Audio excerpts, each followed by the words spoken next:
दोस्तों welcome back to our channel the best tutorial institute. आज हम लोग क्लास 10 का प्रकाश चैप्टर पढ़ने वाले हैं।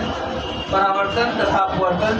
परावर्तन का मतलब होता है रिफ्लेक्शन और अपवर्तन का मतलब होता है रिफ्रैक्शन। ये दोनों दो अलग अलग टॉपिक है, दोनों आज हम लोग समझेंगे। आज पूरा का पूरा प्रकाश चैप्टर हम लोग एक बार में वन शॉट में खत्म करने वाले हैं फॉर द बिहार बोर्ड।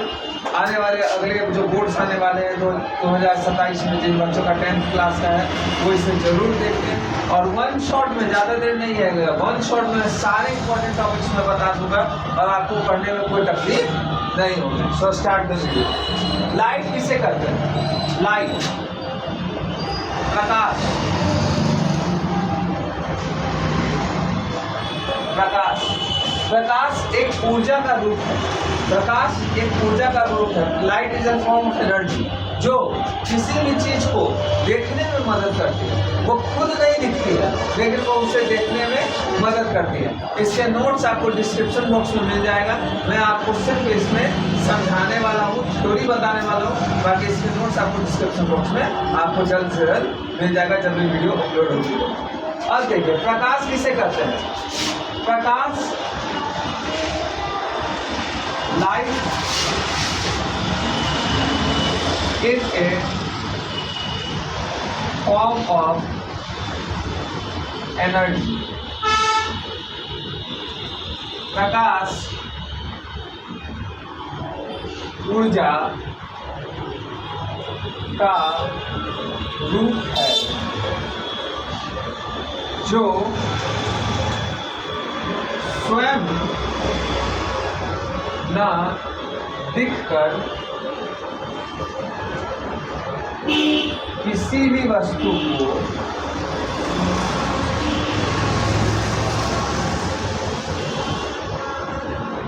को देखने में मदद करता है।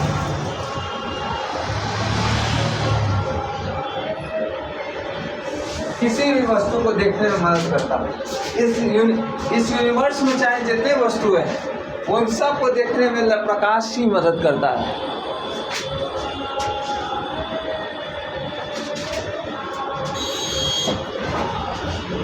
और बड़ा लिखने का मैं कोशिश करूँगा। लिखिएगा ठीक है, इसका नोट तुमको मिल जाए। ठीक है, बाकी समझ में आ जाना चाहिए। ठीक है, हम लोग के क्लास में जो क्लास के दौरान ये वीडियो चल रहा है इसके कारण से जो बच्चे पढ़ रहे हैं वो भी देख रहे हैं और आपको भी समझते रहे हैं।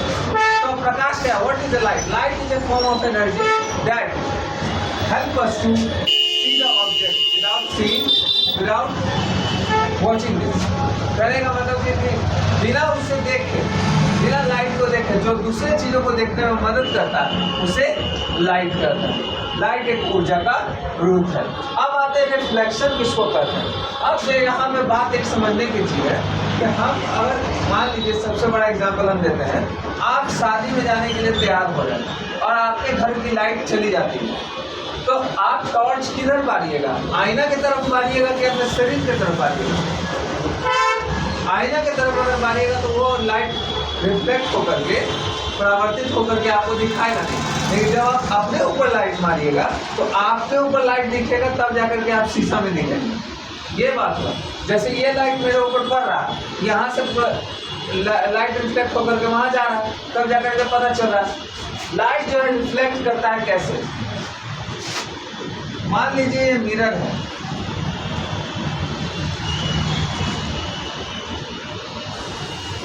समतल दर्पण है,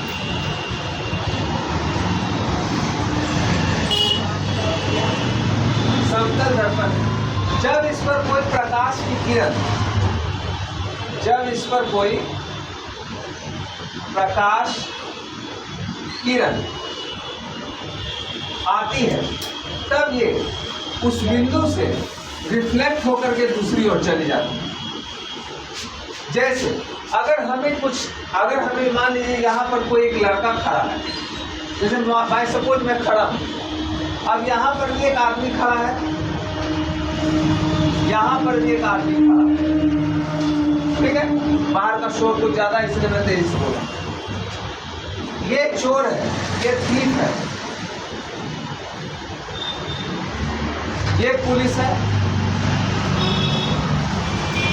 और ये भी पुलिस है। अब ये दो पुलिस इस चोर को खोज रहे हैं टॉर्च के माध्यम से। तो जब इन्होंने पुलिस वन ने हीर के तरफ लाइट को भेजा तो हीर पर लाइट टकरा करके पुलिस 2 पर गया। तो पता चला पुलिस 2 करने की यहाँ पे चोर है। जैसे ये अगर लाइट इस पे नहीं मारेगा तो इस पे कैसे उसको पता चलेगा कि यहाँ पे एक चोर है। तो सबसे पहले हमें क्या करना है, हमें अगर किसी चीज के वस्तु को अगर लाइट का परावर्तन कराना है तो सबसे पहले हमें उस वस्तु पे लाइट को बीम करना पड़ेगा, लाइट को उस पर डालना पड़ेगा, लाइट को उस पर पटकना पड़ेगा या उसको डालना पड़ेगा, तब जाकर के वो चीज टकरा करके हमारे आंखों तक पहुंचेगी। सबसे बड़ा एग्जाम्पल हम आपको देते हैं, हमारे सेलेस्टियल बॉडी सन और मून और अर्थ का क्या है, अर्थ को तो हम अर्थ पर हम लोग रहते हैं, लेकिन मून क्यों दिखता है, सुबह में क्यों नहीं दिखता। रात में क्या होता है, सन का जो लाइट है वो मून पर जाता है, मून पर से वो टकराकर हमारी आंखों तक पृथ्वी तक पहुंचता है, तब हम रात को मून को देख पाते हैं। इसी को कहते हैं प्रकाश का परावर्तन। अब कुछ एक छोटे थोड़े से बात हैं, उन्हें भी आप लोग समझते हुए चलिए। पूरा टॉपिक हम लोग एक बार में कवर करेंगे। जैसे कि कुछ वस्तुएं होती हैं जो खुद प्रकाश देती है, और कुछ वस्तुएं होती है जिनसे प्रकाश निकलता है। जैसे खुद प्रकाश देने वाली वस्तुएं क्या, सन, सूरज, तारे, बल्ब, ये सब खुद प्रकाश उत्सर्जित करते हैं, तब इन्हें लुमिनस बॉडी कहा जाता है। क्या कहा जाता है, लुमिनस बॉडी, लुमिनस ऑब्जेक्ट, जिसको हिंदी में प्रदीप्त वस्तु कहते हैं। क्या कहते हैं, प्रदीप्त वस्तु कहते हैं। इसे लुमिनस बॉडी कहते हैं, जिससे प्रकाश का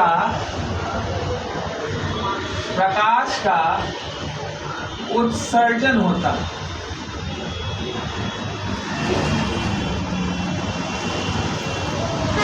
प्रदीप्त वस्तु उसे कहते हैं जिससे प्रकाश का उत्सर्जन होता है, जिससे प्रकाश निकलता है उसे प्रदीप्त वस्तुएं कहते हैं, और जिससे प्रकाश नहीं निकलेगा उसे अप्रदीप्त वस्तुएं कहते हैं। जैसे टेबल, कुर्सी, घर, पेड़, इन सारे चीजों से प्रकाश नहीं निकलता, प्रकाश उत्सर्जित नहीं होता। इसका आंसर नॉन लुमिनस बॉडी कहेंगे, यानी अप्रदीप्त वस्तुएं कहेंगे। यहाँ तक आपको बात समझ में आ गया। अब आगे बढ़ते हैं। अब आते हैं परावर्तन के बारे में। परावर्तन, इसे आप कॉपी में जरूर से जरूर नोट कीजिए, तो आपके लिए भी बहुत बढ़िया होगा। यहाँ देखिए,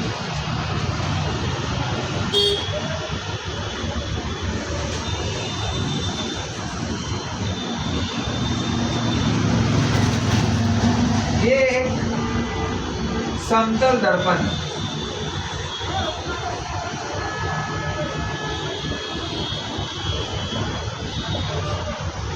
अच्छा, ये लाइट क्यों पाना जाता है आपको पता है, ये इसके रिफ्लेक्टिंग सरफेस को दर्शाता है, ये इसके परावर्तक सतह को दर्शाता है कि ऊपर आईना है और नीचे रिफ्लेक्टिंग सरफेस है। ये बात, ये एक समतल दर्पण है, ठीक है। अब समझिए, यहां से एक प्रकाश की किरण आई और वापस इसी पॉइंट पे टकरा करके गई। आने वाली किरण को क्या, आने वाली किरण को आपतित किरण कहते हैं। क्या कहते हैं, आपतित किरण। इंग्लिश में इंसिडेंट रे क्या कहा जाता है, इंसिडेंट रे। और जिस बिंदु पर आकर के ये टकराती है उसे आपतन बिंदु कहते हैं। क्या कहते हैं, आपतन बिंदु, पॉइंट ऑफ इंसिडेंस। और जिस बिंदु से टकरा करके चली जाती है यानी जो प्रकाश की किरण गई उसे परावर्तित किरण कर, उसे क्या कहा जाता है? परावर्तित किरण कहा जाता है। अब इसमें एक नियम आता है। क्या आता है? नियम आता है। नियम क्या कहता है? प्रकाश के दो नियम। पहला नियम, पहले से बीच में 90 डिग्री के नॉर्मल में बांटा जाता है। अब देखिए प्रकाश का नियम क्या है। सबसे पहला नियम, आपतित किरण क्या और अभिलंब नॉर्मल को अभिलंब कर, आपतित किरण और अभिलंब के बीच के कोण को आपतन कोण कहते हैं। क्या कहते हैं? और परावर्तित किरण और अभिलंब के बीच के कोण को परावर्तित किरण कहते हैं। क्या कहते हैं? पहला नियम क्या कहता है कि आपतन बिंदु, आपतित किरण, आपतन बिंदु और आपतित किरण से आपतित बिंदु से गुजरने वाला परावर्तित किरण तीनों एक ही सरफेस में होता है। जैसे समझिए, आपतित किरण, आपतन बिंदु पर खींचा गया अभिलंब तथा परावर्तित किरण सब के सब एक ही समतल में होते हैं। क्या होते हैं? देखो सब एक ही समतल में, आपतित किरण भी एक समतल में है, इस पे आके टकरा रहा है। आपतन बिंदु पर खींचा गया अभिलंब, परावर्तित किरण, ये तीनों एक ही समतल में होते हैं। इसलिए है पहला प्रकाश का पहला नियम। और दूसरा नियम क्या है कि आपतन कोण का मान परावर्तन कोण के मान के बराबर होता है। आपतन कोण का मान परावर्तन कोण के मान के बराबर होता है। जैसे अगर आपतन कोण का मान 45 डिग्री है तो परावर्तन कोण का मान भी कितना हो जाएगा? 45 डिग्री। कितना हो जाएगा? यहाँ पे आपका प्रकाश का परावर्तन आधा खत्म हो चुका है। ठीक है, अब यहाँ सिर्फ सिंपल तो प्रकाश का परावर्तन हमने पढ़ लिया कि सिंपल समतल दर्पण में प्रकाश का परावर्तन कैसे होता है। लेकिन अब आपको इसके 10th क्लास में गोलीय दर्पण के बारे में पढ़ना है कि गोलीय दर्पण में प्रकाश का परावर्तन किस रूप से होता है।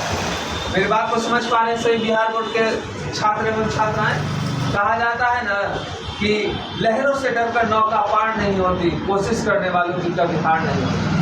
आप लोग आराम से कोशिश कीजिए, कोई जबरदस्ती नहीं है। पढ़ाई जबरदस्त होता है, जबरदस्ती नहीं किया जाता।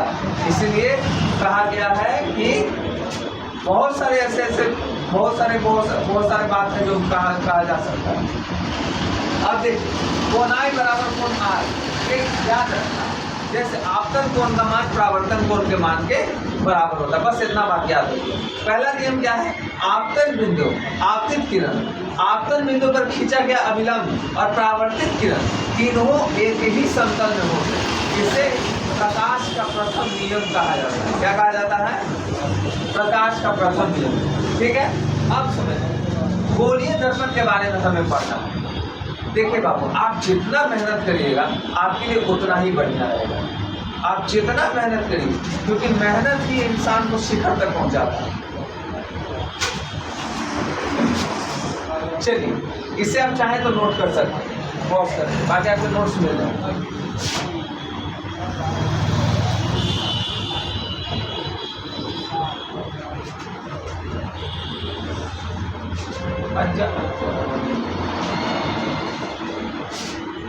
अब देखिए गोलीय दर्पण किसे कहते हैं। जैसे गोलीय दर्पण किस चीज से बनेगा?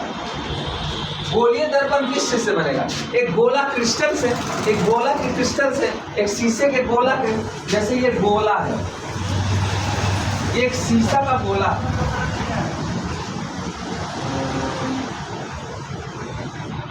शीशा का गोला,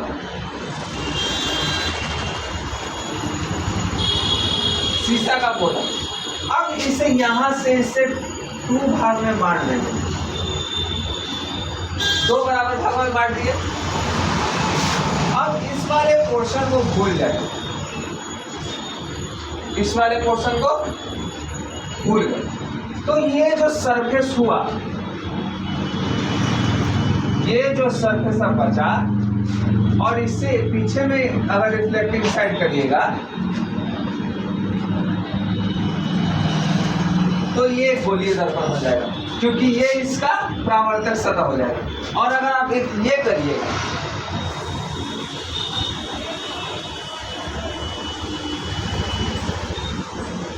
चलिए दूसरा हो जाएगा। पहला वाला का ये है रिफ्लेक्टिंग सरफेस और दूसरा वाला का ये है रिफ्लेक्टिंग सरफेस। इस वाले रिफ्लेक्टिंग सरफेस को अंदर वाले जो अंदर में घुमा हुआ रहता है, अंदर में मुड़ा हुआ रहता है, उसे अवतल दर्पण कहते हैं। क्या कहते हैं? अवतल दर्पण। इसे कहा जाता है कॉन्केव मिरर।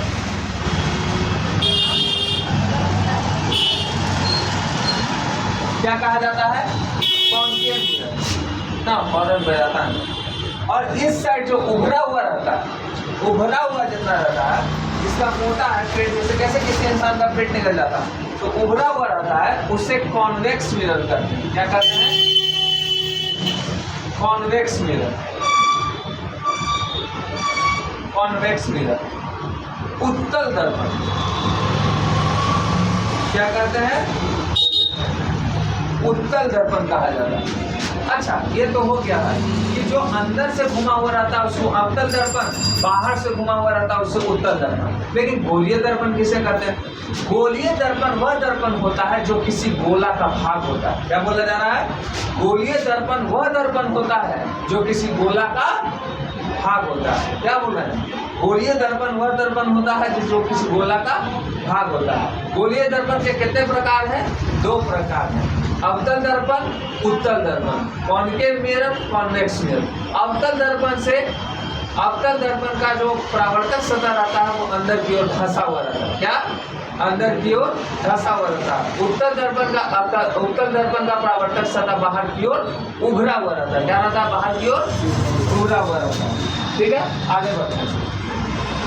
ये छोटा छोटा चीज है, ज्यादा हार्ड चैप्टर है ही नहीं, बहुत इजी चैप्टर है। अगर इसे कोई कॉम्प्लिकेटेड बनाएगा तो उसका बात है। आज के टॉपिक में ज्यादा से ज्यादा होगा तो रिफ्लेक्शन ही खत्म करेंगे, पार्ट 1 कर देंगे, पार्ट 2 में रिफ्रैक्शन पूरा पढ़ा देंगे। अब समझिए रिफ्लेक्शन के, अब यहाँ से पूरा सिचुएशन बदल जाएगा। अब यहाँ से समझिए, अब हम क्या तो किसी एक मिरर को लेंगे। मान लीजिए हम कॉन्केव मिरर को लेंगे। क्या लिए? कॉन्केव मिरर को लिए।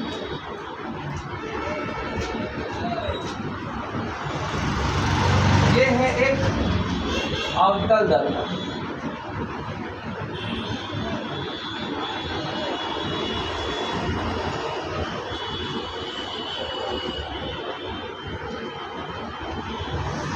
क्या है? अवतल दर्पण। मान लीजिए एम एक अवतल दर्पण, एम डैश, एम और एम डैश एक अवतल दर्पण। अब इसमें बहुत सारी चीजें याद करने वाला है। देखिए क्या क्या याद करने वाला।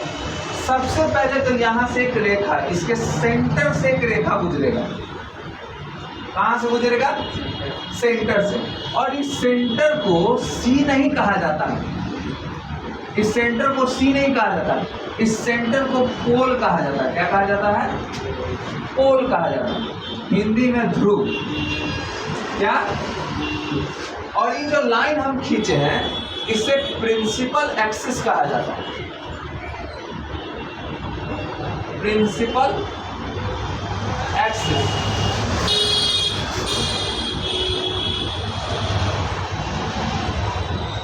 प्रिंसिपल एक्सिस सही है जी? एक्सिस, हाँ, प्रिंसिपल एक्सिस, मुख्य अक्ष।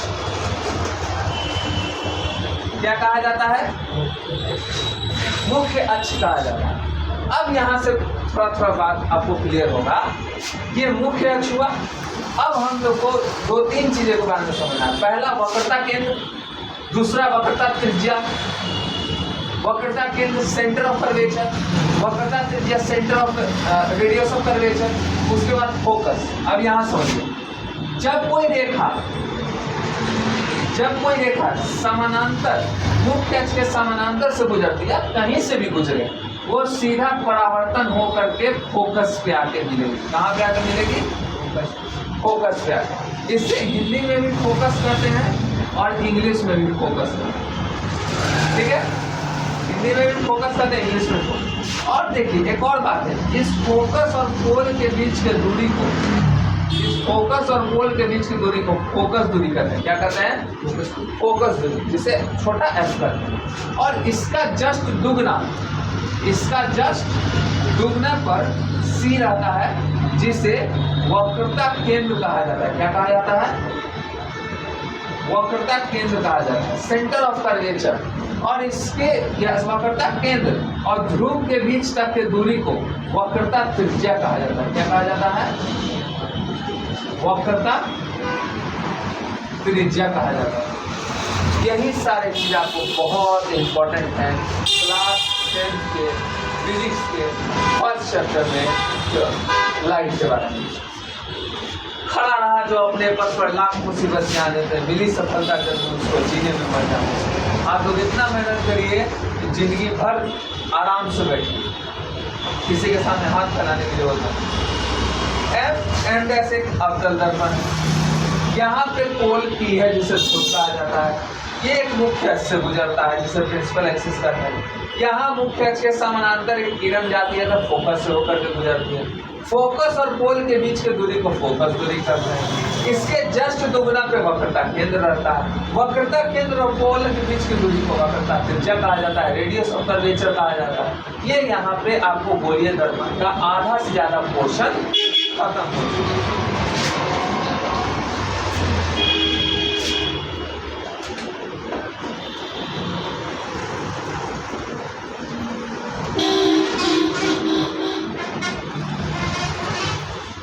ठीक है, अब समझिए। अब यहाँ पे आयत आता है प्रावर्तक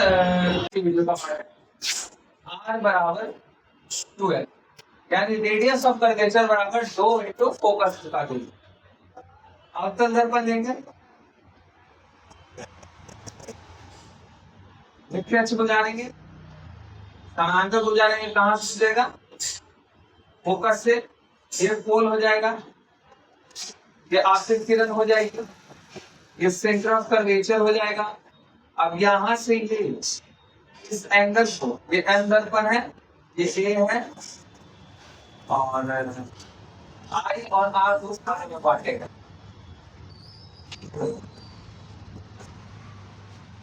आई और आर दो भाग में बांटेगा। अब यहां समझिए, ये फोकस है।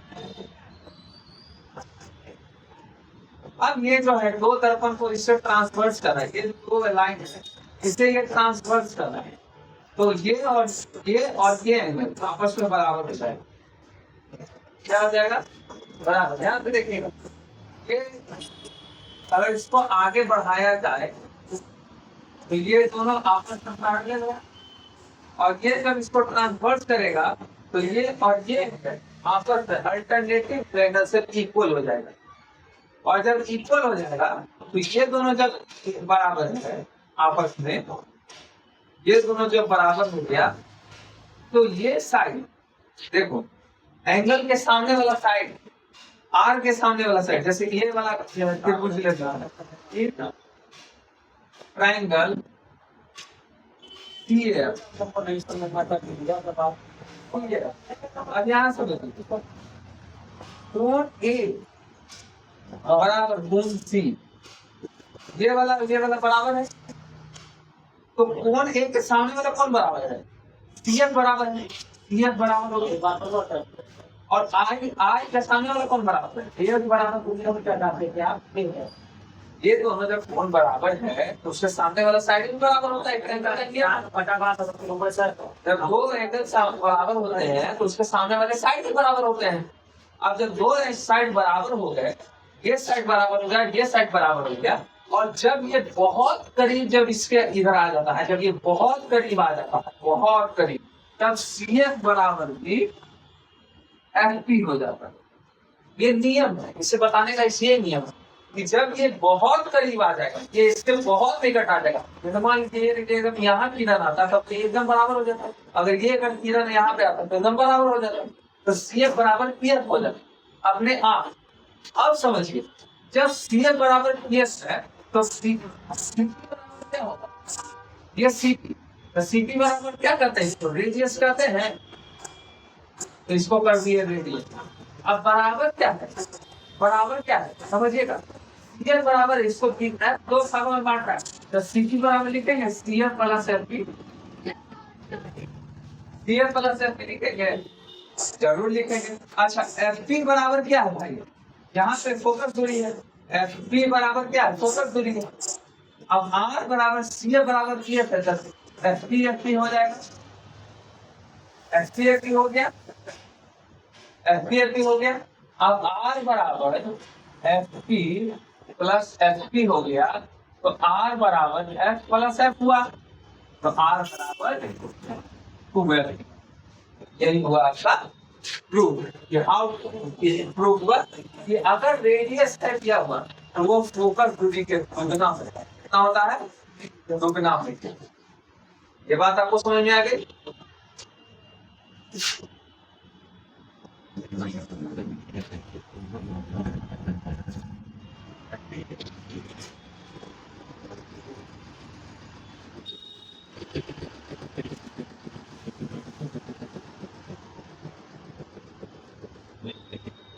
तो दोस्तों आज के लिए इतना ही। आज का पहला वीडियो था फिजिक्स के फिजिक्स की क्लास 10 में चैप्टर 1 में। कैसा लगा कमेंट सेक्शन में बताएं, और हमारे पेज को फॉलो करें, हमारे चैनल को सब्सक्राइब करें, हमारे फेसबुक के चैनल को भी ग्रोथ कराएं। थैंक्स फॉर वॉचिंग एंड बहुत बहुत धन्यवाद। दोबारा मैं अपने काम पे आया, तो थैंक्स फॉर वॉचिंग।